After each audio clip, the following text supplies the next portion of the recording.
Hey everyone, I hope you are having a wonderful day so far. I am just dropping this special little clip into all the episodes. So, no matter what episode you're listening to, this is actually pretty current as of July 2024. I wanted to come on here and just say a big thank you to Earworthy because the Life Shift podcast was just named the best overall podcast of the year in the first Earworthy Independent Podcast Awards. And you've probably seen some articles written about the Life Shift podcast before, written by Earworthy. And now he is launching from his online publication, he is launching these yearly winners of independent podcast awards. And these are specifically for indie podcasters. We are those that wear all the hats. We create the show. Some people write the show. We're producers, sound engineers. We troubleshoot all the tech. We do any kind of research if we need to. We host the shows. We distribute the shows. We do all the things that relate to our shows because we love it. And it's so nice to see my name in a list with some other amazing podcasts like Multispective, which won Best Life Lessons Podcast. Salad with a Side of Fries won Best Health Podcast. Bippity Boppity Business won Best Business Advice Podcast. And there are so many more. And so I just want to come on here and say thank you to Earworthy for not only doing these awards every year and just honoring some of us indie podcasters that sometimes feel like we're just shouting into the void, but we're not. We're just doing what brings us joy, and hopefully through that work it brings other people joy. In my case, for the Life Shift, I hope that each episode finds the ears that needed to hear it the most so that they feel a little less alone in their circumstance. But also, Earworthy writes all these amazing publications pretty much weekly, every week, every weekday, I should say, where he writes on Blogger, Medium, Substack, Tumblr, Vocal, Many Stories, and for other places. And he really just highlights the independent podcasters. So thank you, Frank, for everything you do with Earworthy and for recognizing all of us in the first Earworthy Independent Podcast Awards. If you'd like to read more, please head to medium.com/EAR hyphen WORTHY. Thanks again and enjoy this episode. This episode is sponsored by all the generous people that are on the Patreon feed for the Life Shift podcast. Thank you so much for supporting the production of the show. As you may or may not know, I do everything myself so far. And so this contribution to the production costs and software costs and hardware costs and all those things are so helpful. So thank you so much for your support. If you are interested in directly supporting the Life Shift podcast, you can head to patreon.com/the Life Shift podcast. And there you can learn more about how to support the show. So thank you so much. And here is this week's episode.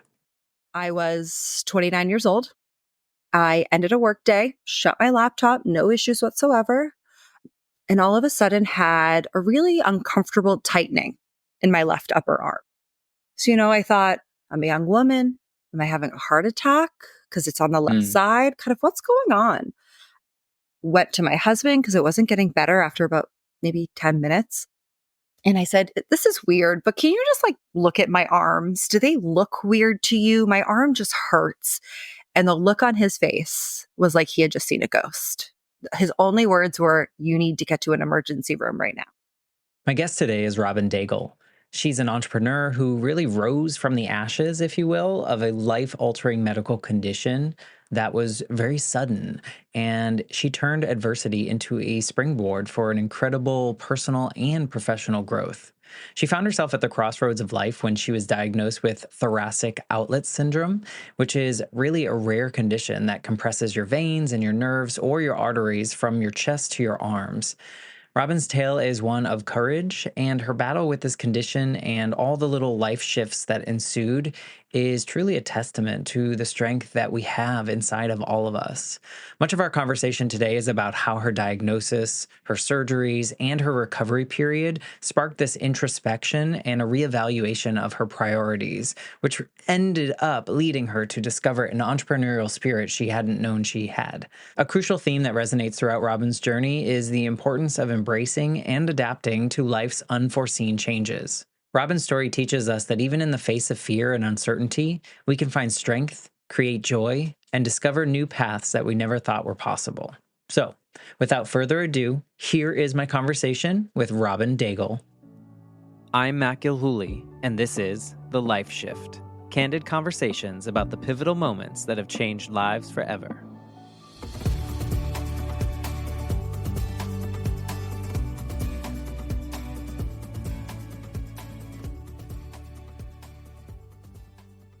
Hello, my friends. Welcome to the Life Shift podcast. I am here with Robyn. Hello, Robyn. Hello, Matt. Thank you for wanting to be a part of the Life Shift podcast and, just tell your story. I found through this journey that everyone's story has a little element that I can relate to or resonate with, even if I didn't experience, anything remotely like what my guest has said or shared. So thank you for just wanting to be a part of this. Of course. Thank you for, bringing me on and letting me share my story. I'm really excited. And for listeners, this is your first podcast experience. And so I'm sure you've shared your story with many people, but maybe not in this way. Yeah, I'm really excited to just be able to, continue the reach with my story and hope that somewhere, someone, feels the same way I did and knows that there's a light at the end of the tunnel and you will get there. And I promise you will. It's so important. And really, you hit on the reason that I started the Life Shift and the idea of if someone out there is listening and they hear someone going through something similar or they feel a similar way, if nothing else, they feel less alone in their experience. Exactly. Because I think sometimes we hit these experiences where maybe logically we know we're not the only ones to ever go through it, but it sure does feel like we are the only ones that could ever understand what's happening. And so it is my goal that there's someone out there listening right now that hears your story and feels less alone or feels hope or inspiration. So you hit it right on the mark. I cannot agree more. Well, for anyone listening for the first time, because Robyn is on the show, the Life Shift podcast really started. It stems from my own personal experience. When I was a kid, my mom died in a motorcycle accident. And from one day to the next, my life was completely different. My life shifted immensely. And around that time, there was not a lot of people talking about mental health or helping a 8-year-old grieve or any of those things.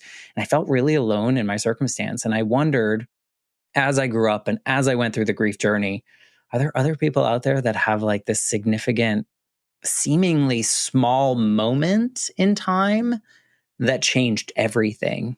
And it turns out that there are a lot of people with a lot of life shift moments. And, but when you're in that cycle of grief, you just don't realize it. And so I'm just so lucky to be able to talk to over 100 and something people now about their life shift moments. So again, thank you for wanting to do this. Before we jump into your story, though, maybe you can tell us a little bit about who Robyn is in 2024 and what your life is like here. So today I am an entrepreneur. I own and operate a charcuterie catering company. We are just a year and a half in. I never thought I'd ever be working for myself, let alone start my own business, but here we are. We are chaotic, we're fun, we're crazy. Some days we don't know what way's up, but we thrive in it. We love it. I have an incredible little mini Labradoodle. His name's Napa. I have an incredible husband named Ian. And we just, the three of us, are trying to just live our best lives, right? Every single day, we just pick what makes us happy today. And that's what we're going to do.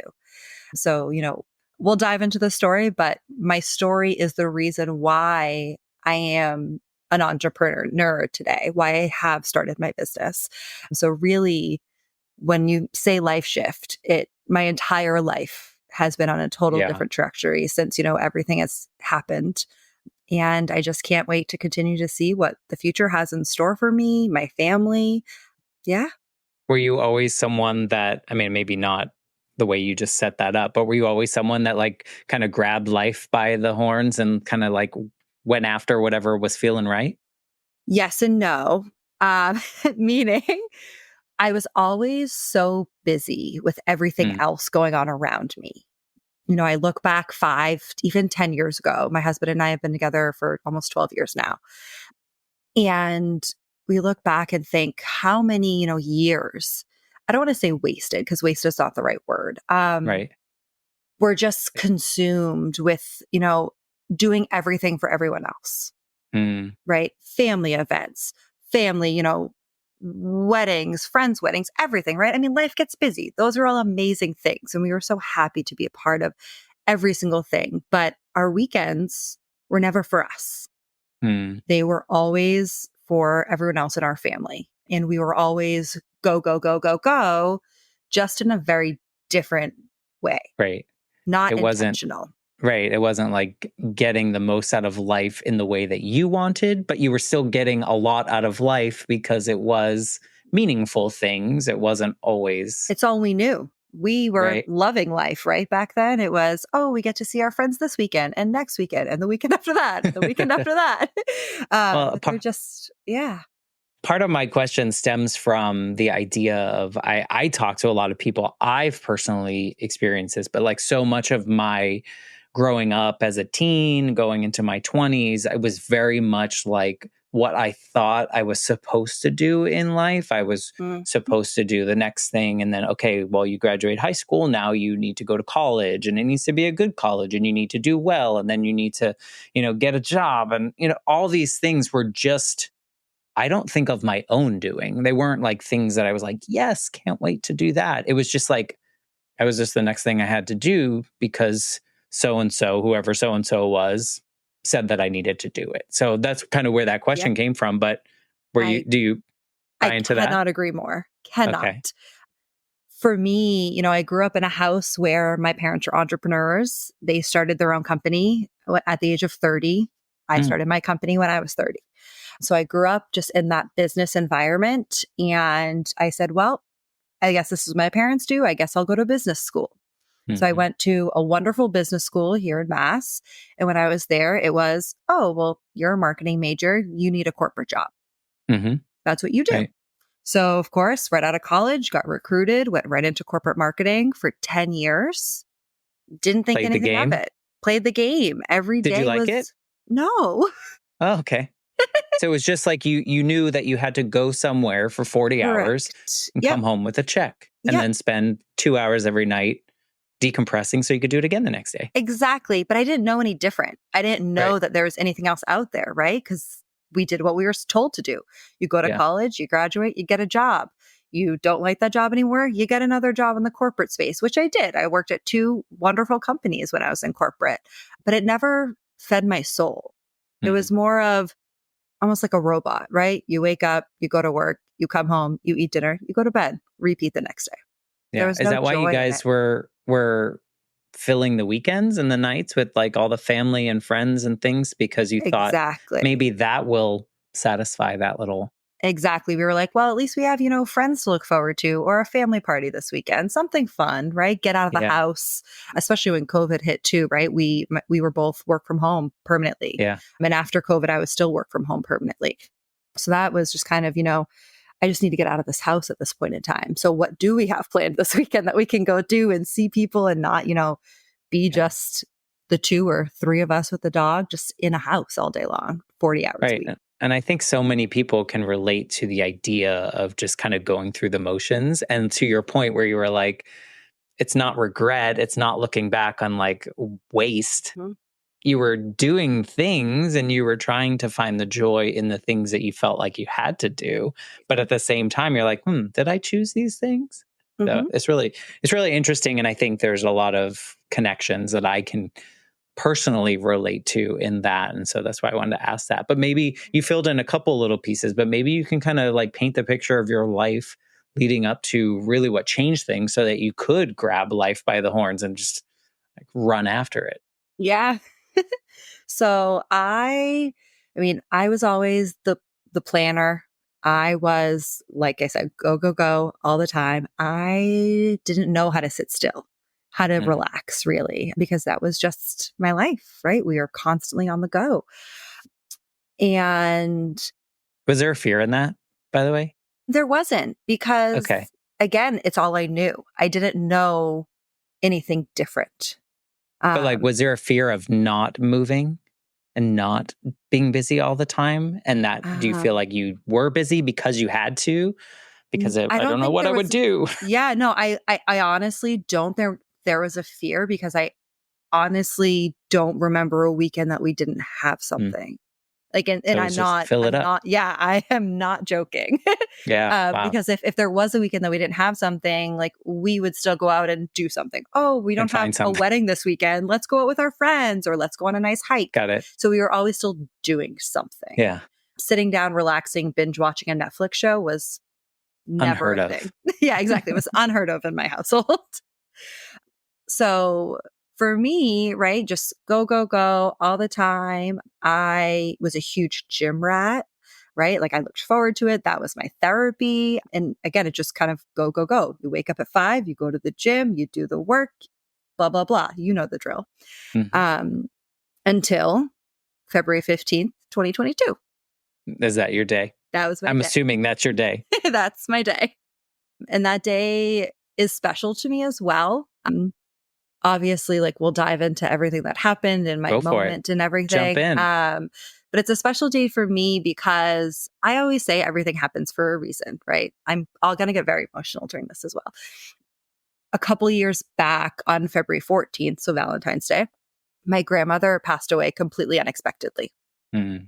And I remember on the 5th, like obviously I remember her always on the 14th and on the 15th, I remember thinking like that morning, like, oh, like grandma's always like looking down at us. Like she always watches over everyone, like just having really good, positive, thoughts with that really sad moment. But later that night is when my life changed forever. I was 29 years old. I ended a work day, shut my laptop, no issues whatsoever, and all of a sudden had a really uncomfortable tightening in my left upper arm. So, I thought, I'm a young woman. Am I having a heart attack? Because it's on the left Mm. side. Kind of what's going on? Went to my husband because it wasn't getting better after about maybe 10 minutes. And I said, this is weird, but can you just like look at my arms? Do they look weird to you? My arm just hurts. And the look on his face was like he had just seen a ghost. Mm. His only words were, you need to get to an emergency room right now. So of course, I'm thankful that I live 10 minutes away from one of the best emergency rooms in Massachusetts, in Salem. And we rushed there immediately. It was still when the second wave of COVID had just kind of come back in the hospitals. So it was really back to very strict protocols. So I was dropped off at the emergency doors. And by the time I got there, I was completely purple from my fingertips to my shoulder. Oh gosh. And Wow. I'm not exaggerating when I say I looked like Barney. I was completely cold. I had and completely like numb, painfully numb, like pins and needles through my whole Right. arm. And so swollen. And it was just getting progressively worse as it was going on. Yep. I was pacing around the emergency room, convinced that they were cutting my arm off. Right. Well, naturally, I think a lot of us would feel that way. Yep. So fast forward, they finally get me situated in a room. I can now have a guest. My mom came and sat with me because I was just off my rocker and I needed someone to calm me down. Right. Right. Because we spiral. I think we start thinking about like, well, maybe I'm going to die. Off. Exactly. Well, I was like, why is my arm purple? What is going on? Like, I feel fine. I can breathe fine, but clearly something is going on with me. They did a big ultrasound, and later that night, a couple hours later, the doctor came in and said, we think we know what's wrong, but it's a very rare condition. So we're not going to say anything until we, really get the final results. That's terrible. I was like, it's like a terrible response. They're like, but we think it's something with blood clots. So we're going to start you on blood thinners.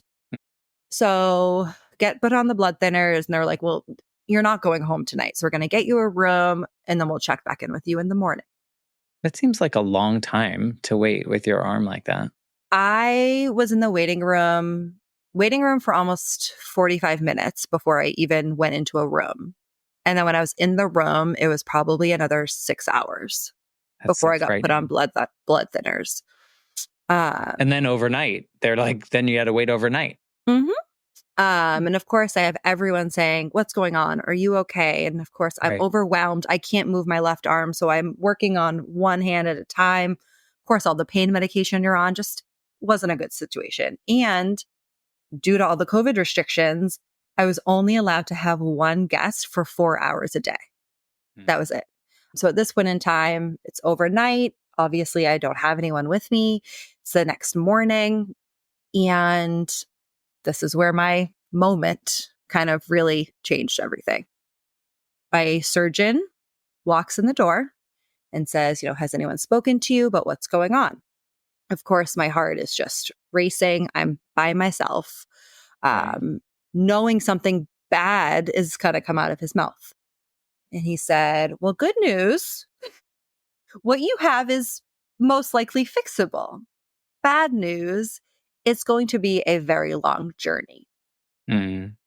So in that moment, I just, had big girl pants on, bring it. What's going on?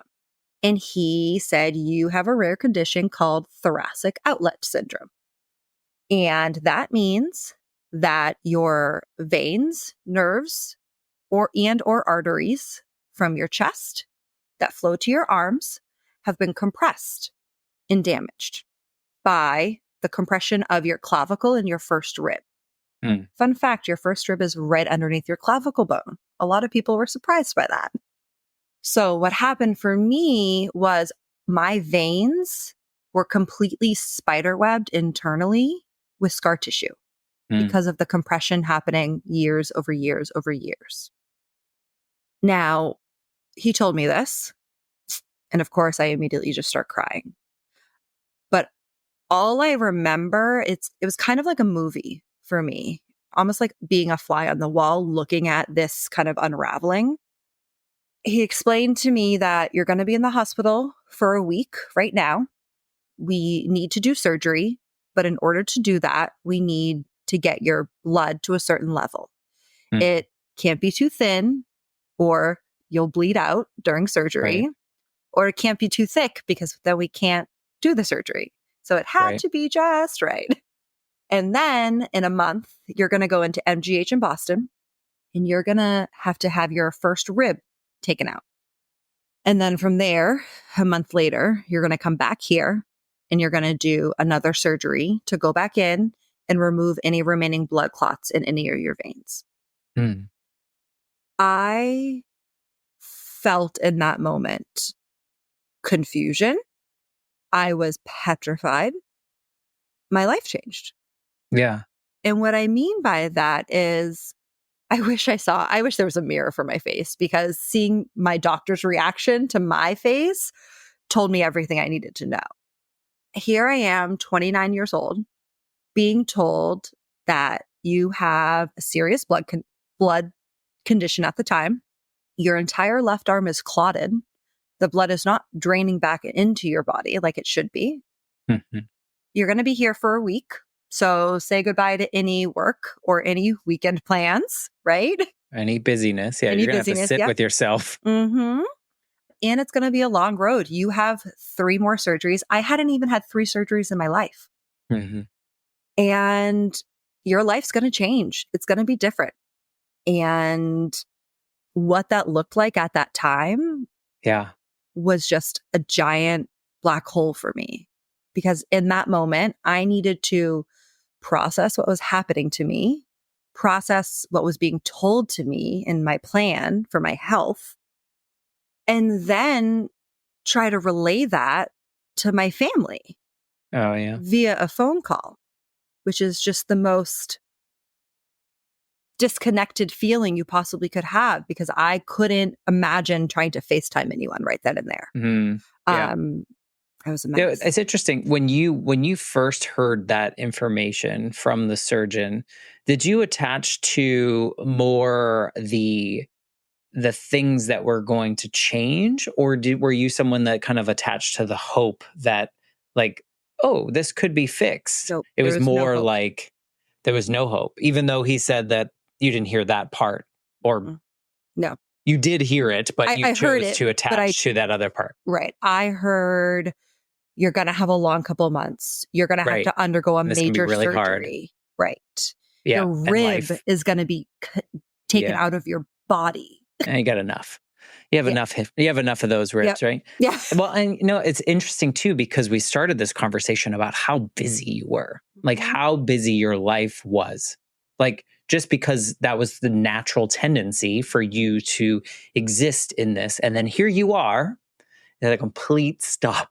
Like, Complete. so I would imagine that is jarring for someone that is always on the go, go, go, doing, doing, doing. And now you're like, guess what? Can't. You might not be able to do any of that for a long time.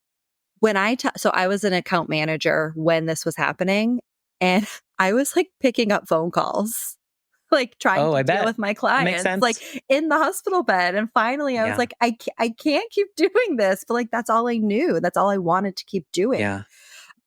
I think we're And very conditioned in that sense. I think there's something, be curious to like dig into, like if you ever do this and if you like dig into why that tendency, like I know you say it's always just like something you yeah, did, but I wonder if there was a trigger for that because, yeah, you know, I don't know if you've read this in this journey of healing, and we'll talk about this journey that you've gone on, but have you ever read the book, The Body Keeps the Score, or any of I these have kind of like not. trauma books? Mm-mm. So I talk to a lot of people about these, like people that get these physical ailments or whatever. And I'm not saying that this is your journey, but it's always so interesting to me how stories like, you know, I did this and I was doing this and I was, you know, whatever, I was doing these hard things or climbing mountains or whatever it was. And then all of a sudden my body said, hold on a second, Mhm. we're going to stop this because it's not long term, it's not healthy. So not putting that on you as that as something, but it might be something really interesting to look into, to like think, Yeah. oh, I wonder if my body was like, hey, Slow Robyn, down. Yeah. You need slow to slow down. down. Like Yep. life is here and you probably want to live it in the way Yep. that you want. I was supposed to go on a snowboard trip to Killington 2 weeks after. And when I tell you, like to the day I was getting discharged, you sure I can't go on that snowboard trip? Yeah. two My doctor weeks. was I like, don't do think I that's need to going to keep happen. you here so you don't even Right. try to go on that snowboard trip? Yeah. Was there a point in that where, like, at what point did you accept it? Did you say, okay, this is now what I have to do, and this is how my life is going to be? So it got accepted in stages, I'll say. Yeah. So for me, my first level of acceptance, honestly, was like 30 seconds after that, because I looked at myself and, you know, like I said, I'm a person who go, go, goes, but I'm also usually the person that takes care of everyone around me. Hmm. Like I'm always, what do you need? What do you need? What do you need? Oh, I'll get to myself eventually. And I'm Yeah. also as vocal and loud that I usually am. Like I'm always a social butterfly, but I'm also very reserved at the same time. Like I like to sit back and kind of observe. Like I'm never one to kind of jump forward or really kind of defend any way, shape, or form or like confront. So for me, right, my surgeon comes in, tells me everything, gives me the plan, saint, wrote it all on the whiteboard so I could take pictures of it and try to really kind of process it. He even hands Process. me a Yeah. tissue and is like, I know this is a lot to try to take in, but I'm here. But for me, I had to accept what I was just told and try to process it as quick as I can because I had to make phone calls and, you know, and Hmm. tell my family, I'm going to be here for at least a week. So you guys need to figure it out. And then trying to explain, you know, not only explain, but for me, I felt like I couldn't cry or show my emotion. So You I had to be strong one exactly had to be the strong one. because you So wanted to take care of them, because you were worried that they would correct. worry. Correct. And I knew they were worrying, right? Hmm. But so in my brain, I kind of flipped, I call it like the light switch. Like I like turned my emotions off. And I really just I called my family, black and white, explained to them what was happening, tried my best not to cry, not to show emotion, just stick to the facts. And that worked. And I had never done that before. Mm. So I was already seeing changes in myself because of this one thing that had just happened to me within the last 12 hours. Yeah. But do you Um, think that turning that off, quote unquote, worked? Or do you think it was just kind of pushing things down and oh, it for a pushed later things date? down for a much later date. Yeah. So I get that. I get that though, because, as someone that wants to take care of other people, right. even in a dire moment of your Uh-huh. own, you're still putting others ahead. When they Yeah. probably were like, if they heard that, Yeah. they were probably like, what are you doing? I eventually told them that after months of therapy. Right. Right. I like sat everyone down and just finally it was like, come to Jesus Yeah. moment. And they were like, um, you didn't have to do that. exactly. But that's me, right? That's what we do. Yep. So kind of, that week came and went, had my surgery, came home, and in between that and my rib removal was about 4 to 6 weeks. And in that time frame, I was out of work, obviously. I had severe restrictions. I couldn't physically, I mean, even doctor's orders, but physically, I could not move my arm past here. I couldn't stretch my arm straight. I couldn't do anything with my left side at all. Right. And that forced me to slow down, To sit with yourself. to sit and How did binge that go? Netflix. How did Uh, that go though? Like, was that like a total like it brain exercise for you? it was such an emotional roller coaster I bet. because I couldn't do anything. I cook, I clean, not because those are the housewife duties, because I truly love to do that stuff. Like that brings me joy. When I'm stressed, I clean and I cook and like that's my jam. But I couldn't do any of it. Yeah. And that started driving my anxiety Yeah. wild. So Because you have no wild. routine. Like your routine of 29 years is now Gone out the shot. window. Yep. Nothing. I wasn't sleeping at night because just the pain was so bad. Mm, So I was just sleeping as much as I could 24/7, right? yeah. Barely getting out of bed because Does getting depression come along with that changed. Oh, too? depression hit the nail on the Okay. head about a month later. Yeah. Well, I mean that Um, those things, even though that's pain induced, yeah. I think sometimes we lend to those too. It's like it's easier to be asleep Yes. than Deal to with anything else in deal with reality. life. Right. Yep. I get that. I mean, I had to, this is going to get even like very vulnerable. I was 29 years old and I couldn't take a shower by myself, Right. couldn't Yeah. brush my hair, braid my hair. I had to teach my husband everything. Yeah. And to all And the you had to women out rely here, on people. to the women out here listening, trying to teach your husband how to braid hair is a chore. But I had to rely Those on Barbies people. out. Yeah, seriously. I had to rely on people. I had to depend on people. I had to be vulnerable. Yeah. And When all along in your whole life you probably could have, yep, but but I you never chose not to. Yep. Right. And the hardest part, other than recovery, obviously, Right. was allowing people to help. Yeah. That took weeks. And that didn't happen until after my rib removal. Mm. So fast forward to day of rib removal surgery, heading into Boston. I'm ecstatic because I just can't wait for this to be over and put behind me, right? So you can get back to work.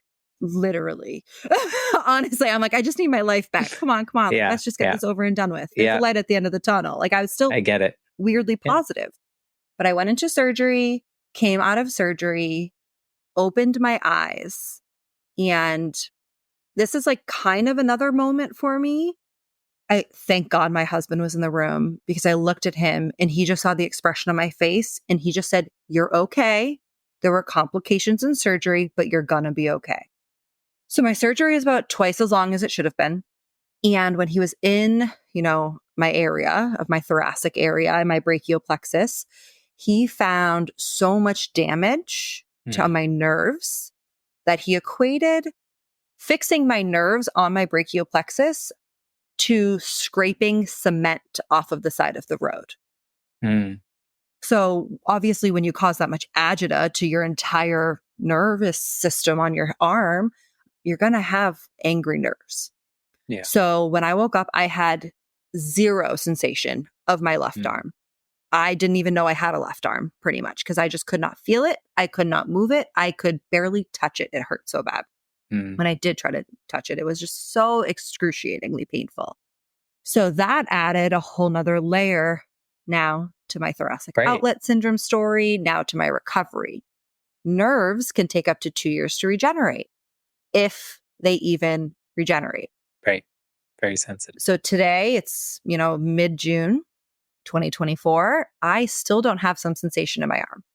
Mm, And they can't tell me if that will ever come back. right. During that time, I was told we did our best, but I don't know if your coloring will ever return back to normal. We don't know if you'll ever have full use of your arm. We don't know if you'll ever be able to lift it above your head again. When they went in, there were so many more unknowns Right.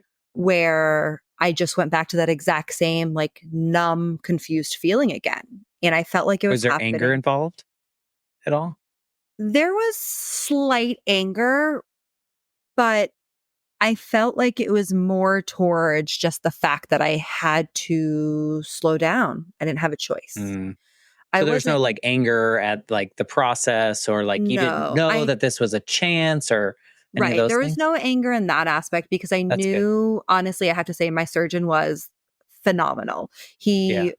He created a thoracic outlet program in Boston. It's the only one in the country. Like Oh, people wow. fly in all over to see him from Australia, every which way. He's seeing people from How all over the weird that you're world. like down the street Mm. from this. And I always say I count my blessings. I'm so thankful to live in a Yeah. place that we are, because if not, who would have known what would have happened? Right. But yeah, just kind of surviving, right? I kind of just went into that like fight or flight mode in Yeah. my brain. I was like, let's just survive right now.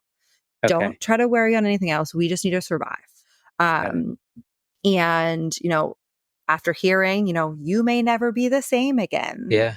after this surgery, not knowing that was even a chance, that kind of threw a whole new wrench into this ballgame, right? I was even more scared now. Well, Right. what does life look like? Now, at least previously, I had, you'll get back to normal. Right. And now a I month can get back to later, busy. right. And now a month later is, mm-mm, your Mm. life, We don't know. correct. We don't know. And that's awful. Like the doctors felt guilty even having to say, like, we don't know. But that's Yeah. just the truth about life. He said, he goes, I had, an old lady have the surgery, and within a day she was walking out of here. But you're a very healthy 29-year-old. And I was in the Hmm. hospital for double the amount of time because my pain was so severe. I was on so much pain medication because of just the nerve damage. It Right. was wild. My surgeon just said like he had never seen a case like this Yeah. before. Typically with thoracic outlet, like there's symptoms that lead up to all of this happening. It doesn't just happen like that, like my case did. Right. Yeah. Do So they know? Like, is there like, can you pinpoint how it they manifested, or is they it genetic? think they think it happened because of my bone structure. Just, Okay. how I was Okay. born.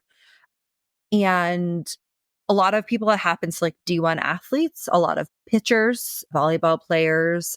Obviously, I'm not that. So their kind of natural Well, that's conclusion not was, obvious. yeah, oh, thanks. So their kind of like natural conclusion was, some people can just be born with, I think they called it Right. like a skinny thoracic area, whatever that means. So Latest trend. yeah, apparently. So kind of Let fast me ask forward. you, Yeah. were you this is me assuming, but based on how you've described your life before, were you someone that was always like, there's always a black and white answer to things, or you always had wanted a definitive? And this I don't know from your doctor was like scarier than someone saying like, no, you're definitely not going to be able to use your arm. Like, Yes. Yep. I because that wanted at a least you yes or know, no. then you can plan. Yep. Right. Yeah. I was like, well, like, what about in a year from now? And he was like, I cannot in my right, as a doctor Right. tell you anything because we don't know. Right. So that was obviously a giant pill to Because you swallow. can't That plan unknown. if you don't know. Can't plan if you don't know. That's challenging for a planner. Well, that's a Uh, lesson that I think that probably changed you in a way, right? it kind of combining, all the unknowns of what my life was going to look like, right?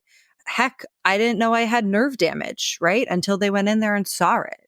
Right. I tried to twist it to be a positive Hmm. of, We don't know Like intentional, forced right, kind of intentional, thing? because when I had come home from the hospital, again, all of this happened so fast, right? I never really had the time to research what was happening to me, to actually process what was happening to me either. It was just, you're going in for surgery, you're in the hospital for a week, you're home, you're recovering, you're back in for another rib taken out, then you're home, now you're back a month later. It was just go, go, go again per my life. But in that time frame, I had to stop and be vulnerable, be open, allow others to help. I couldn't cut my own food. I couldn't feed myself. Um, That's very humbling. it when I tell you I couldn't do anything, Yeah. and the guilt that comes with that is extraordinary. I had to sleep in a recliner in my living room for 2 months because I physically could not lay down without pain. Right. So the experience of being cut off, right? I would have people come over and visit, but they were on the couch, right? I just had no physical connection, right? For 2 months. So the Just with depression. yourself Yep, just with myself and all my thoughts. And and all your my pain. thoughts and all my thoughts and my pain and all my thoughts of, oh, that's not how I would put the dishes away, or that's not how I would fold Mm, the laundry. But at the end of the day, it just kind of kept coming back to, well, you can't do it all, Robyn. So you have to give up that control, it's which is hard. something I have never done. Never. Have you uh, learned? yes, now we're great at it. We Yeah. delegate like a pro.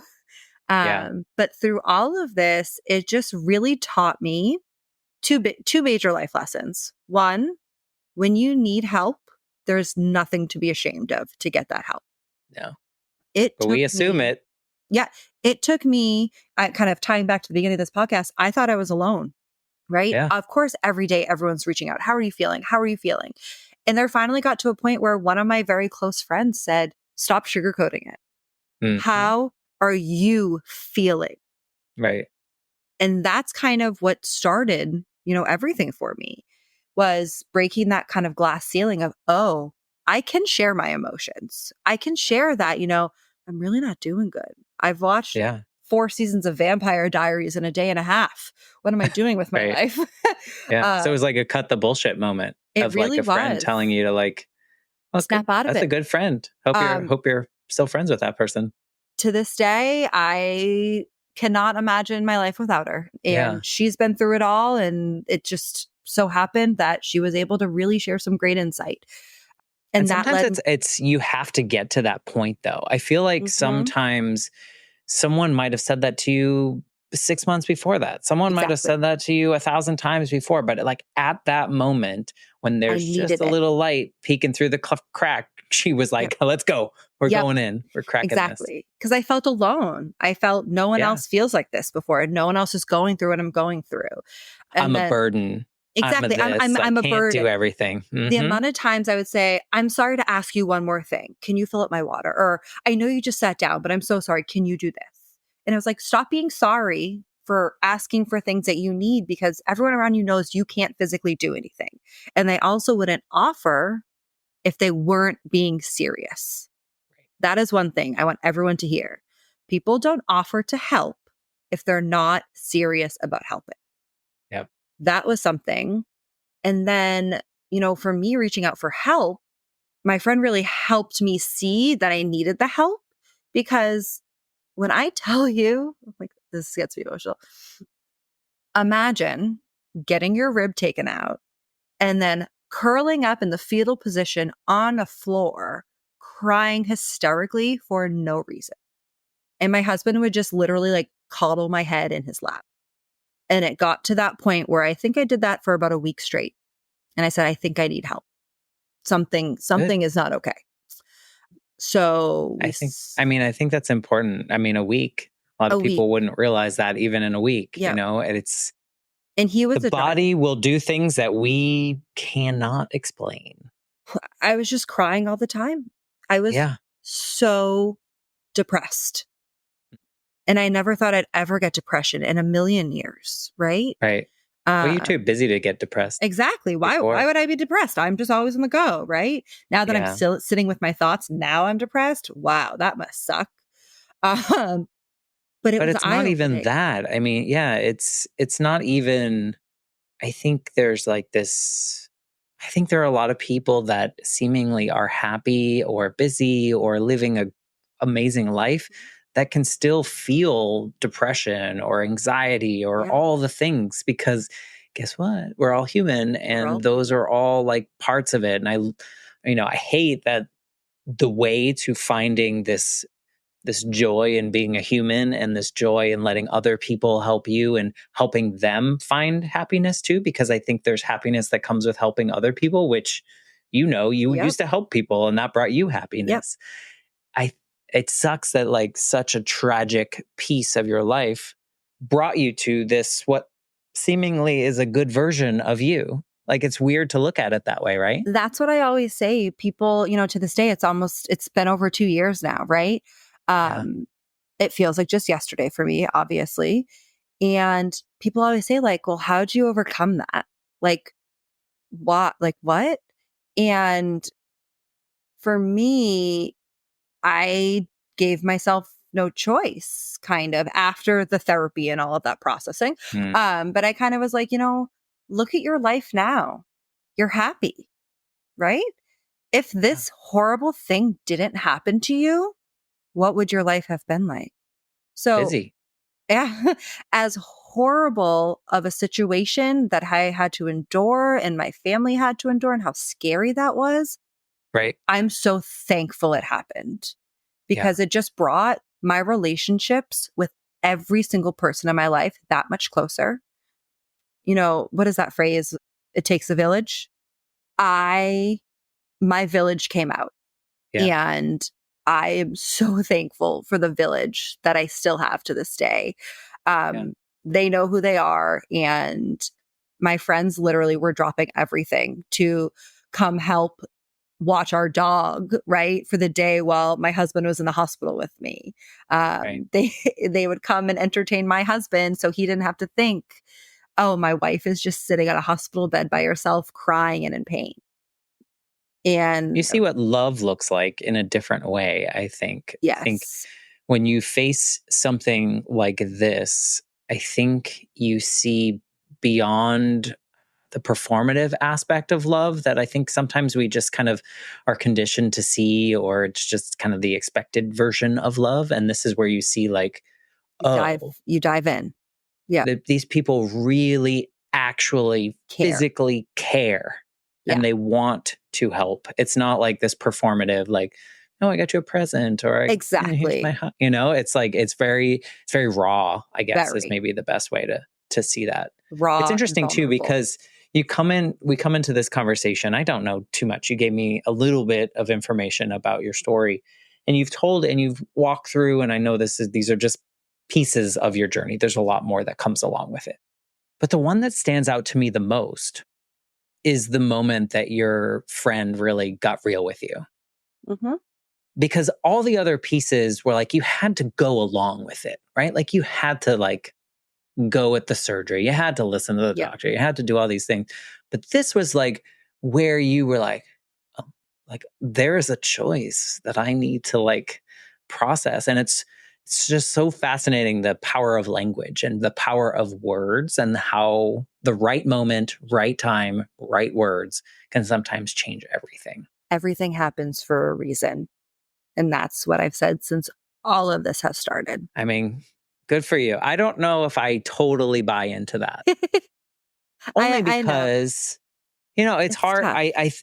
It's tough. It is tough because I don't know. Is that I, I don't know if we say that to ourselves because I've Mhm. said these things too. I don't know if we say that to ourselves to make us feel better Yeah. or if we really I If I don't know if I really believe it for me because I think back, like why would my mom die at 32? right. Was there a reason for that? But then I can go along with the idea of like, I wouldn't be this version of Matt Right. had that not happened. But I still don't think that's a great reason. You No, know what I'm saying? right, So it's a right. weird, It's a weird total concept. weird, it's a Right. weird concept. I get it though. Yeah. And I hear it a lot. So there must be something to it if people are saying it, Yeah. So just putting my own thoughts out there. Yeah. And then I think at least like for me, kind of taking something so negative and trying to turn it into the best positive that I could be, that Yeah. was obviously a coping mechanism for me to start. Right. But throughout therapy, right, it turned into this beautiful thing. Yeah. Becomes like a mission almost. It it really, really does, because I Yeah. never set out to be an inspiration in any way, shape, or form.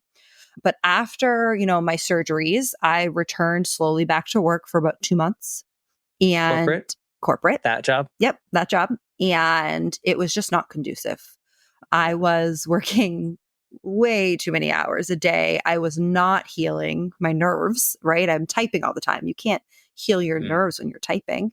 Right. So one day I just kind of woke up and I was like, I can't.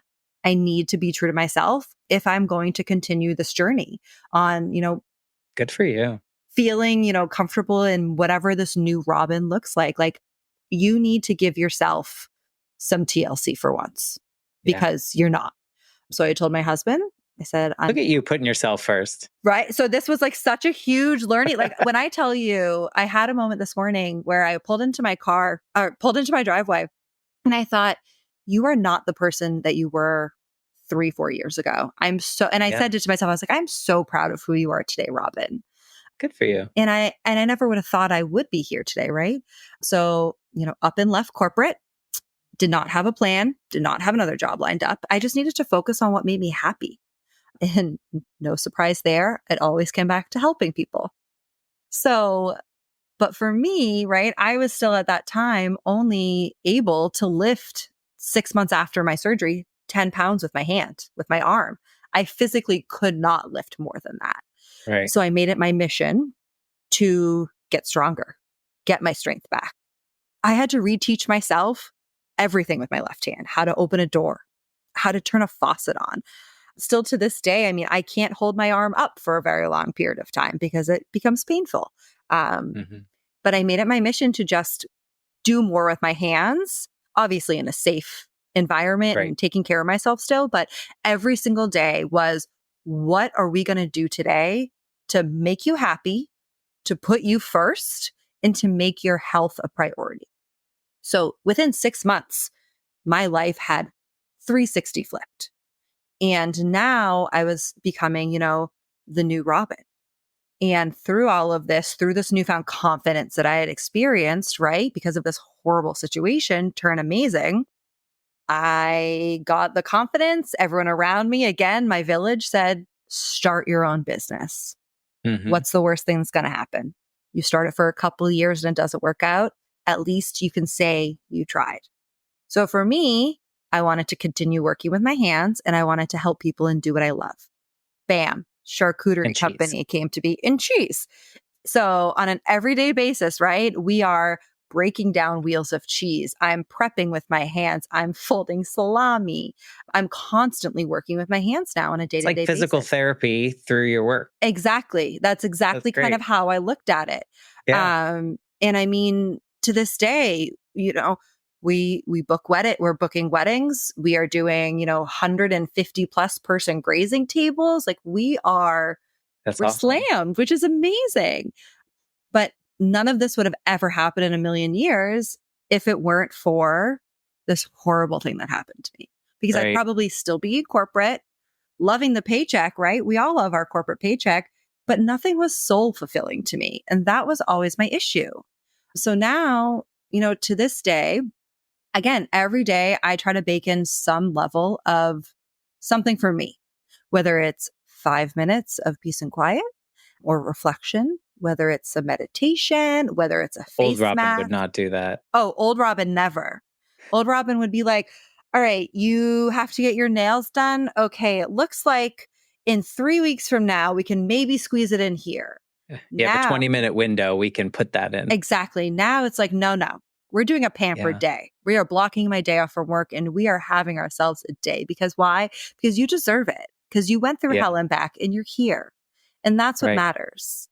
Right. No, I mean, it ties back to what you were saying at the beginning of like, you have this lovely, beautiful, chaotic, messy, fly by the seat of your pants sometimes life that probably never would have been in 4 year ago Robyn's mind, that Right. like that would be how you would exist in the world and be happy about it. Right.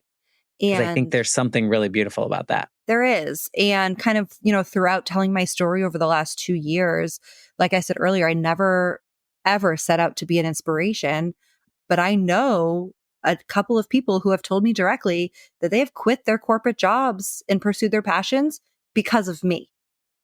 And when If someone she can told do me, it. Yeah. and someone said, like, if Robyn could do it, I could do it. And sorry, I'm getting really emotional. So for me, I was always kind of, the one like on the side observing, right? Like I never thought I'd be the reason why someone would You do were the something. cheerleader before. Right. I was always the cheerleader, never the leader. And I was always fine with being the cheerleader. But it's so humbling. Yeah. And, really kind of through this, Matt, obviously I don't want what happened to me to happen to anyone. It was the worst Right. experience I could ever go through. Right. But I want people to know that just because society tells us one thing doesn't mean we have to do it. Just because, you go to college, you need to get a job. That doesn't need to look like 9 to 5. That can be whatever you want it to be. You go through a crazy life event, you're also not alone. We may not go through the exact same event, but I've been literally on the floor crying because I'm in so much excruciating pain and I'm so depressed. I've been there. Mhm. And I want people to know that it gets better. It takes time. And when you're in it, you don't see that. So I always try to kind of, I have friends who are to this day in a dark depression still from obviously things happening all the time. We all have friends that are depressed, right? And I try to just make that effort of checking in because, when I was so depressed, sometimes I would just say, I just want someone to say, like, I believe in you. Like, Mm. you got this, right? And we never do that. Society trains us to just live our lives and not really check in on that mental health aspect. Yeah. And I think there's also an element of people that I think if we as a society had more faith in sharing all the parts yep, with each other publicly, being vulnerable, like admitting, like, I'm not great today, yep, but I know that's okay yep, because life is not all super highs or exactly. super lows. And, and I think the more we talk about how we feel, the more we answer honestly when someone says, "How are Or you?" Like the more we do that and normalize that it's not always good, thanks, how are you? But like today really sucks and here's why. And thanks for asking. I exactly. think we can get to a place in which people feel more comfortable being more like you describe, and helping others in a way that maybe is not intentional. Like I'm out here to try to help you. I just care. Yep. I just want to share. So, I think it's weird to say great that you found this new version of you It, it, through such a it really is terrible great experience. though. It is Yeah. great, You had to but it go through sucks the some. way you had to get there. Exactly. That's what yeah, exactly. It sucks that you But had at the to same time, it's like, do you think your life would have just continued to be just busy, busy, busy, busy, busy, busy, busy, 100%. Yep. until you hit and Until then I had a eventually burnout you're and it going to hit a wall, crashed. Yep. right? Exactly. Yeah. I'm wondering if you could go back to Robyn that's sitting alone in her hospital room, just like spiraling. Like, how am I going to get to work? How am I going to get that project done? How am I going to get my arm fixed? How am I going to tell my family? Is there anything that like this version of you would want to tell her, whisper in her ear? Or would you just want to let it all unfold? Um, I would probably just continue to say, like, it's going to be okay. I know you can't see it right now, but you need to trust the process. Hmm. Every body is different. Everyone heals differently. Everyone reacts to everything differently. That's the issue with medicine, right? No one can give you a definitive answer because no two people are alike. Right. So what I think I would just tell her is, you got this. You are stronger than you ever could have imagined. people look up to you. Heck, Mm. my own mother, I can't tell you the amount of times that she made me cry because she just kept saying, like, you are my idol right now. I could Mm. never go through what you went through or what you're going through. And I would just tell her, like, you're strong. You're a strong ass woman. You got this, Yeah. girlfriend. Yeah. Like, Yeah. just keep going because it's going to get better. You're going to live out your dream that you never even knew you had. You didn't even know you I had didn't it, even right? know I ever wanted to own my own business. And here I am. And it's so just like pinch me. Like a couple months ago, I did a news segment and it debuted on Valentine's Day about my thoracic outlets journey. And I know it's kind of tied in my grandmother Yeah. with Yeah. all of that. It's just, it's such an emotional, crazy, amazing roller coaster Yeah. that yeah, just keep doing it, girlfriend. You Yeah. will get there. I promise you. It sucks, but don't sit in the mud. You will get Mm. there. Yeah. Just keep I think going. it's One foot important. in front of the other. That's what I tell We all myself on a need daily basis. and that's good. That's how we can only live in the present, right? So Yeah, like pick the things that we want to do that make us happy, that bring us joy. There are going to be things that we don't want to do that we have to do. right. Do them Yep. and then focus on the things that you want to. Before you tell us how we can connect with you, please just tell everyone what your email signature sign off is because I love it so much. And then you can tell us how to Of course. contact you. So, like I said earlier, we're fun, we're classy, but we like to, poke some fun at everything, right? So, my email sign off is Bree Awesome and stay cheesy. I love it. It's so good. Um, So if people want to learn more about what you offer, I mean, I don't know, is it all just local at this point? Yep. Yeah. So at this point in Okay, time, we do kind of, driving deliveries. We're not shipping at this point in time, but if you're in the, cool. the local Mass North Shore area, definitely, reach out. And also if people just want to connect for personal reasons, please Yeah. reach out. I would Yeah. love. Tell us how to do that. Yep. So for me, you're going to reach out to at Boards for Days, BOARDSFORDAYS _ on Instagram. You can also hit us up hello@boardsfordays.com. Check out our Awesome. website, of course, Yeah. boardsfordays.com.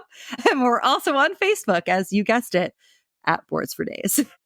We'll put all Yeah. those links too in the show notes so people can easily access it. And, I think for your business sake, if they're local, definitely check that out. Mhm. See what she's doing, support her on Instagram and socials and things like that. But also, if you're going through a moment or maybe you're facing the same exact condition and you want to talk through it or you want to see compare war stories or whatever Yep. it may be, I know that Robyn would want to hear from you and connect with you. So please take advantage of that, Yes, I would whether love she's to. going to say it out loud or not. Okay.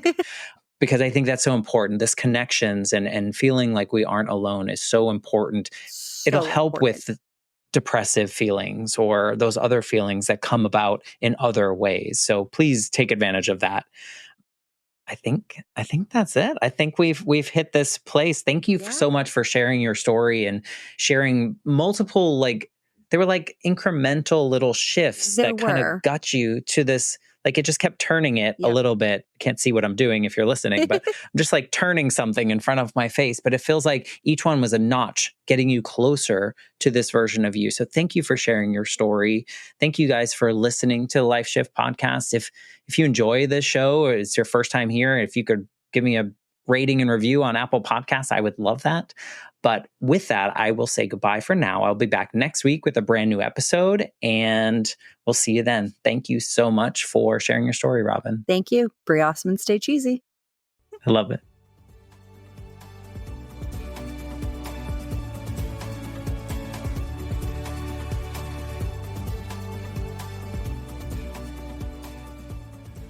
For more information, please visit www.thelifeshiftpodcast.com.